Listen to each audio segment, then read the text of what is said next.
Yeah, we went into this tournament not really knowing what to expect.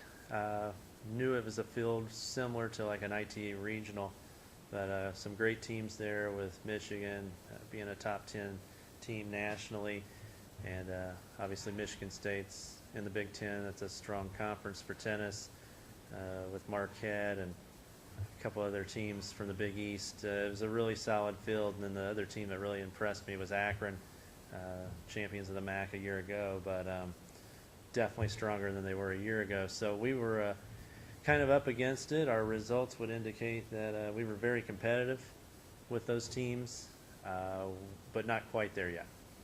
We lost several close matches and just couldn't get over the hump in a few three-setters. Otherwise, it could have been a pretty good weekend.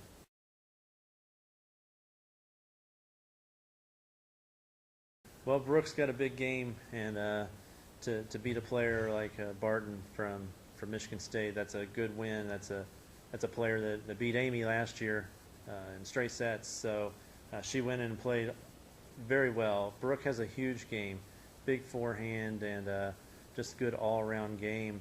And so when she's on, she can really compete with anyone. She's had some other close losses too that were good. She lost to Marquette's one yesterday in a three-setter that she very easily could have won. And so she's showing that she can be a force up there at the top of the lineup for us.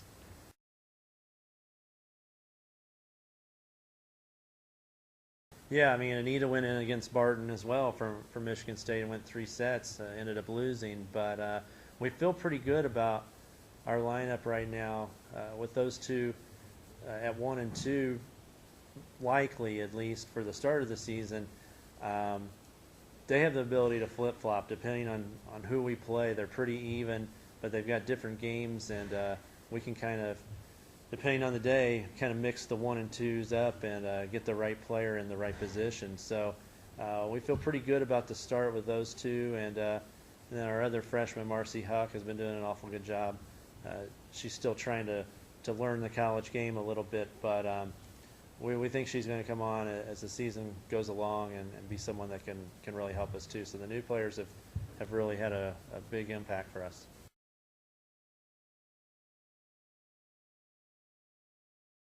Well, it's very important for us, and we try to do this throughout the season, give our team some breaks here and there, maybe unlike some other teams that kind of practice like crazy. We'll take a couple of days off here and there because we play a lot of tennis, and I believe in having a huge schedule throughout the year because, my theory is the more we play, the better we get and the more we learn about our team and what we can do out on the court versus, out there in practice. So we do play a lot of matches, so it's important to get those days off so they can kind of heal and recover. And we're a little banged up now after 2 tournaments. They've played 7 singles matches and 7 doubles matches, and people are feeling the aches and pains. They maybe should have played a little bit more tennis this summer, maybe, to come in a little bit better shape. But yeah, we're a little banged up here, but we've got a couple weeks to get ready for Ball State, so we're going to take the next couple days off and just get people healed back up and ready to go on Wednesday.